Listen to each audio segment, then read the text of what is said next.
लेकिन किसी पर इस तरीके से घर कर मकान पर चढ़ना और उसके मतलब झंडे को उतारना और अपना झंडा लहराना कि शेर की एक लम्हे की ज़िंदगी गीदड़ की 100 साला ज़िंदगी से बेहतर है, फतवा वापस नहीं लेंगे। नमस्कार दोस्तों, मेरा नाम है प्रमोद गुप्ता और आप देख रहे हैं जी Bharat news.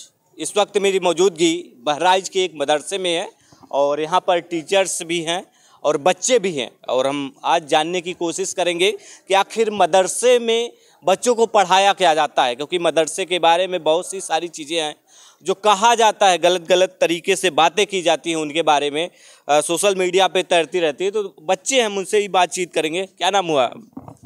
My name is Mohammad Sufiyan Raza. My address Amwashipura Bazaar, district Balrampur, Uttar Pradesh, all India.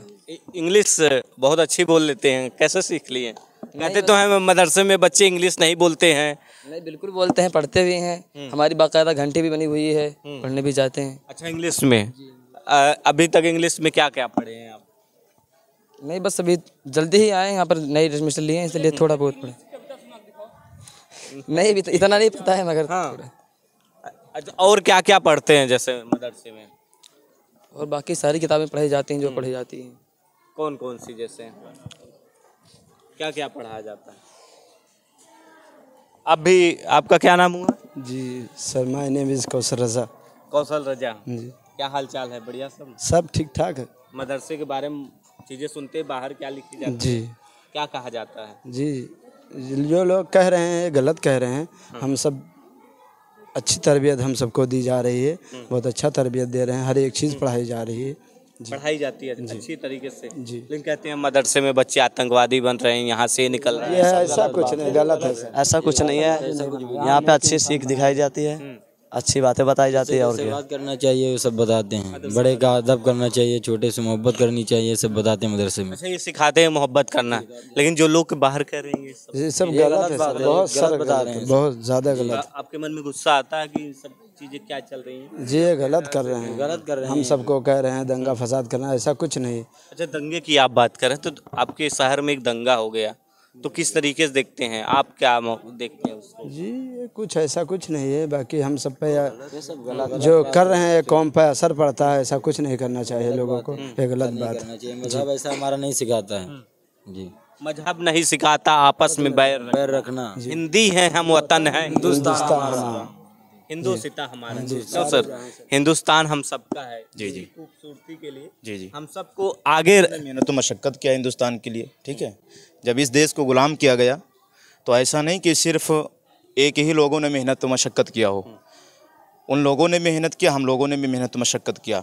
और अंग्रेज़ के ख़िलाफ़ सबसे पहले अगर किसी ने फतवा जारी किया था कि अंग्रेज़ों को यहाँ से निकाला जाए और हिंदुस्तान को आज़ाद किया जाए, तो वो थे अल्लामा फ़ज़ल खैराबादी। उन्होंने जब फतवा जारी किया था कि हिंदुस्तान को आज़ाद करवाना है, बड़े बड़े शोरमा उनके दौरान में मौजूद थे, लेकिन किसी के अंदर ये ताकत व क़ुव्वत पैदा ना हुई कि हम मतलब फतवा जारी करें। बड़े बड़े शोरमा मौजूद थे, बहुत बड़े बड़े लोग थे, लेकिन उन लोगों ने मतलब कोई इस बात पर बात ना उठाई। लेकिन इसी मदरसे से एक फ़ारिग होने वाला जिसका नाम था अल्लामा फ़ज़ल खैराबादी, उन्होंने अंग्रेज़ों के ख़िलाफ़ फतवा जारी किया और उनसे जंग की गई। अंग्रेज़ों ने कहा था कि आप फतवा वापस ले लें। अंग्रेज़ों ने कहा था अल्लामा फ़ज़ल खैराबादी से कि आप फतवा वापस ले लें, लेकिन अल्लामा फ़ज़ल खैराबादी ने कहा था कि फ़तवा हम वापस नहीं लेंगे, इसलिए कि ये देश हमारा है, इस देश से हम मोहब्बत करते हैं। और जो आपकी ज़्यादती जो लोगों पर बढ़ गई है, मुसलमान भी यहाँ परेशान हैं और हिंदू भी परेशान हैं, लेकिन ये अब चलेगा नहीं। अल्लामा फ़ज़ल खैराबादी ने एक बात कही थी कि शेर की एक लम्हे की ज़िंदगी गीदड़ की 100 साला ज़िंदगी से बेहतर है, फतवा वापस नहीं लेंगे, अपनी कुर्बानी इस वतन पर, अपनी कुर्बानी को पेश कर देंगे, अपना खून इस वतन पर फेंक देंगे और वतन हिंदुस्तान को सींच करके और एक नाम रोशन कर देंगे कि हमने हिंदुस्तान के लिए क्या किया है। और आज देखा जाए कि अगर किसी ने सबसे पहले तो अल्लामा फजल खैराबादी ही ने फतवा जारी किया था, और मेहनत व मशक्क़त मुसलमान की भी रही, गैर मुस्लिमों भी मेहनत किया। लेकिन आज जो ये बवाल पैदा किया जा रहा है हिंदुस्तान के अंदर कि अंग्रेजों के खिलाफ हिंदू और मुसलमान सब, हिंदू मुस्लिम सिख ईसाई सब भाई भाई सारे लोगों ने मिलकर लड़ाई लड़ी। लेकिन आज हम जो भाई भाई हैं, तो भाई भाई आपस में क्यों लड़ रहे हैं? अब ये समझ की बात है, उनको ज्ञान हासिल करना चाहिए, उनको ज्ञान हासिल करना चाहिए कि हम पहले क्या थे, आज क्या हैं। जब हिंदुस्तान के बारे में हम जंग मतलब उन लोगों से करने का शुरुआत किया तो पहले मशवरा किया गया था। ऐसा नहीं है कि सिर्फ मुसलमान ही आपस में मशवरा किया हो, हिंदुओं से मशवरा किया गया, सिखों से भी, ईसाइयों से, जितने भी लोग यहाँ हिंदुस्तान में रहते थे सबसे मशवरा किया गया कि इसके बारे में आप लोगों की राय क्या है, आप लोग क्या कहना चाहते हैं कि इस तरीके से कब तक हम लोग जुल्म बर्दाश्त करेंगे अंग्रेज़ों की। तो जब सारे लोगों का मशवरा एक हुआ, सारे लोग मुत्तहिद हो गए कि जो आप लोग कहते हैं वही होना चाहिए कि अंग्रेज़ों को यहाँ से निकाला जाए, अब ज़्यादती नहीं चलेगी। तो ये वतन से हम लोगों ने पहले भी मोहब्बत किया था, अगर मोहब्बत ना होती तो हम लोग अंग्रेज़ के ख़िलाफ़ क्यों अपने कदम को बढ़ाते। आज दिल्ली के लाल किला गवाही दे रहा है, आज जाकर के फहरिस्त में नाम देखिए कि मुसलमानों के कितने नाम वहाँ पर मुंदरिज हैं, जिन लोगों ने अपनी शहादत इस वतन के लिए पेश किया है। मुसलमानों ने इस देश की आज़ादी में योगदान दिया, लेकिन आज मुसलमानों की क्या हालत है भारत में? आज मुसलमानों को परेशान किया जाता है, लेकिन ऐसा करना नहीं चाहिए कि एक लोगों को परेशान किया जाए और दूसरा मतलब आवाम खुश रहे, ऐसा नहीं करना चाहिए। ये सिर्फ योगी की सरकार में है, मोदी की सरकार में है, या जो पिछली सरकार भी रही, अखिलेश सरकार, कांग्रेस की सरकार, उसमें भी? अब ये मान के चलिए कि जब से ये दौर आया है तब से मतलब कुछ बातें मतलब ज़्यादातर हो रही हैं, और इससे पहले तो हम लोग भी मतलब हिंदुस्तान में हम लोग यहाँ रहते थे। कहते हैं कटोगे तो बटोगे, वो हिंदू एकता की बात करते हैं, तो आप लोग भी बयान सुनकर कैसा लगता है?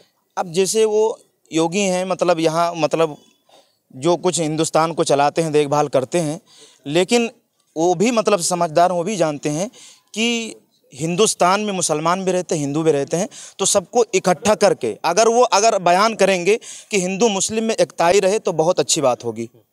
ठीक है, वो हिंदुस्तान को चलाते हैं, सारी बातें वो जानते हैं, तो अगर बयान देंगे इसलिए कि सब लोग उनको मानते हैं, आप भी मानते हैं, हम लोग भी मानते हैं। बयान आया कभी योगी जी का? मैंने तो ये बात नहीं सुनी कि मतलब हिंदू मुस्लिम एकजा हो जाएं, एक मुत्तहिद हो जाएं, उनकी बातें एक रहे। ठीक है, आज तक जो है इस तरीके का बयान योगी जी का नहीं, मैंने तो नहीं सुना कि मुसलमान और हिंदू एक थाली में खाने वाले हो जाएं, ऐसा तो मैंने हाँ भाई नारा दिया जाता है, जी हकीकत में बदल जी हकीकत में वो बात बदल जाए। जो नारा दिया जाता है, नारा दिया तो जाता है लेकिन किया नहीं जाता है। और आपके शहर में एक दंगा हो जाता है सर, उसके बारे में क्या सोचते हैं आप? वो जो दंगा हुआ तो बात यह है कि मुसलमान के घर पर अगर कोई भी झंडा लगा हो, अपने धर्म का झंडा लगाता है, आप भी अपने धर्म का झंडा आप भी लगाते हैं, हम लोग भी अपने धर्म का झंडा लगाते हैं, लेकिन किसी पर इस तरीके से घर कर मकान पर चढ़ना और उसके मतलब झंडे को उतारना और अपना झंडा लहराना, ये बात सही नहीं है। लेकिन अगर जो कुछ राम गोपाल के बारे में ये हादसा पेश हुआ, लेकिन उनको मतलब गवर्नमेंट उनको खुद सज़ा देती कि आपने ये ज़्यादती किया है। मुसलमानों के घरों पर मकान पर चढ़ करके उनके परचम को नहीं उतारना चाहिए और अपना परचम वहाँ पर नहीं लगाना चाहिए। ना तो ये हमारा दीन बताता है, ना तो आपका ये धर्म बताता है। ठीक है, सभी सद्भाव के लिए बताते हैं जी, मतलब अपना धर्म हम मुसलमान हैं, आप भी मतलब दुनिया में रहते हैं, आप भी मतलब किसी को भी मानते हो, आप भी मतलब गैर मुस्लिम हैं या हिंदू हैं, तो आप जानते हैं कि अगर आपके मकान पर अगर हम चढ़ करके और उस झंडे को उतार दें, अपना झंडा लगा दें, तो आप भी नाराज़ हो जाएंगे। क्यों? ये हमारे धर्म का झंडा है, ये हमारा परचम है, आप इसको क्यों उतार रहे हैं? तो जब अगर वो इंसान चढ़ा और उस परचम को उतारा तो जाहिर से बात है कि अगर वो मतलब उससे मोहब्बत करता है अपने दीन से, अपने धर्म से, तो वो नाराज़ होगा। लेकिन अगर जो कुछ हुआ मतलब जान चली गई, किसी भी इस बार इंसान एक्सीडेंट में भी मर जाता है और इंसान की मौत होती है, मर जाता है, एक हिल्ला लगता है इंसान मर जाता है। लेकिन अगर ऐसा हुआ, लेकिन ऐसा करना नहीं चाहिए। वो मामला वहाँ पर योगी और मोदी के पास ले जाना चाहिए कि इन्होंने ज़्यादती किया है, हमारे मकान पर चढ़ करके हमारी रेलिंग को गिरा दिया है और हमारा झंडा उतार दिया है। कानून का सहारा लेना हाँ, कानून का सहारा लेना चाहिए। इसलिए कानून अगर कोई बात करती तो अपने हिसाब से बेहतर करती। क्यों? हम लोग हिंदुस्तानी अपने वतन से मोहब्बत करने वाले हैं। अगर वो लोग फैसला जो करते और उनको मतलब करना भी चाहिए, ये बात वहाँ तक पहुँचनी चाहिए था और वो लोग अच्छे तरीके से ये बातें करते, जो रास्ता उनको पसंद था। कुछ मुस्लिम थे जो इस बात को जस्टिफाई कर रहे थे, कह रहे थे कि राम गोपाल मिश्रा चढ़ा और झंडे को उतारने की कोशिश की, तो उसने अपना भगवा झंडा फहराया, तो इसलिए उसको गोली मार देना ही जायज़ था। तो आप लोगों को क्या राय? नहीं, गोली नहीं मारना चाहिए। मैंने बताया अभी कि उनको मतलब वहाँ ले जाना चाहिए सरकार के पास, गवर्नमेंट के पास, कि ऐसा इन्होंने हम लोगों के साथ सलूक किया है, तो इनके बारे में आपका क्या ख्याल है, आप क्या करना चाहते हैं? अदालत में ले जाना चाहिए, पुलिस का सहारा लेना चाहिए कि बताओ ये ज़्यादती है कि नहीं, ये ज़्यादती है कि नहीं। किसी के मकान पर चढ़ कर के झंडा उतार लेना, अपने झंडे को लहराना और मतलब अपने परचम को ऐसा बुलंदी मतलब दिखाना कि हम हक पर हैं। आप काफ़ी मतलब पढ़े लिखे लग रहे हैं। क्या नाम हुआ सर आपका? नईम अहमद। नईम अहमद जी, ये बताइए जैसे कि 2-3 चीज़ें जो हैं मदरसे के बारे में बहुत तेज़ी से बोला जाता है। एक बात ले लीजिए, एक मिनट। मैं अपने देश के प्रधानमंत्री और सूबे के मुख्यमंत्री से मोहब्बताना अपील करूंगा कि जो नारे लगाए जा रहे हैं कि बटोगे तो कटोगे, ऐसा नारा ना लगाने के बजाय ये नारा लगा दें। एक नारा जैसे हमारे सूबे के मुख्यमंत्री ने दिया था कि एक रहोगे तो नेक रहोगे, तो ये नारा हिंदू मुसलमान सबके लिए हो कि हिंदू मुसलमान सारे लोग मिल के एक रहोगे तो नेक रहोगे। यही वो नारा दे दें जिससे हम सारे लोग हिंदू और मुसलमान भाई यकजा होकर मुत्तहिद होकर एक साथ रहें, भाई भाई बनकर रहें। वो हमारे साथ रहें, हम उनके साथ रहें, वो हमारे दुख में खड़े हों, हम उनके दुख में खड़े हों, बस यही चाहते हैं। बाकी खून का रंग तो अलग नहीं, खून का रंग अलग नहीं है। बाकी ये मुख्यमंत्री हैं, ये भी जो गवर्नमेंट चला रहे हैं बहुत अच्छी चला रहे हैं, प्रधानमंत्री चला रहे हैं वो भी बहुत अच्छी चला रहे हैं। हिंदू बनूंगा न मुसलमान बनूंगा, इंसान की औलाद हूँ, इंसान बनूंगा। हाँ, गाना है। तो मतलब ये है कि हमारे मतलब जो ओहदे पे बैठे हुए लोग हैं, कुर्सी पे बैठे हुए लोग हैं, उनकी जिम्मेदारी बनती है कि इतनी बड़ी आवाम है, इतनी बड़ी संख्या है, इन सारे लोगों को कैसे हम कौन सा जुमला इनके सामने हम अदा करें, पेश करें, कौन सी बात बोलें जिससे सारे लोग एक बन के रहें, नेक बन के रहें। एक रहो नेक रहो, ये नारा सब हिंदू मुसलमान सबके लिए होना चाहिए और नफरती नारा नहीं होना चाहिए कि बटोगे तो कटोगे या आने वाले वक्त में तुम्हारे साथ ये हो जाएगा। बांग्लादेश में जो हालात हुआ वो हिंदुओं के साथ हो जाएगा। बांग्लादेश अपनी जगह है, अपना हिंदुस्तान अपनी जगह है।